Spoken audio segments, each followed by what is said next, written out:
This is an installation video for a smooth bezel onto the 8926. First, start with a retainer wire that's flat and undamaged. You can make small adjustments to the wire with tweezers.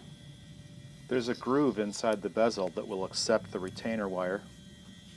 You need to get each corner of the polygon into the bezel groove. Inspect the wire all the way around.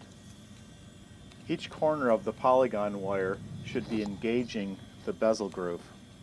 If they're not, take the wire out and make adjustments with your tweezers. Now we're trying to get the flat parts of that retainer wire to engage with the groove that's on the watch. It should snap right on. Sometimes it helps to wiggle or twist the bezel as it's going on. Make sure the bezel is against the case all around, and that's it.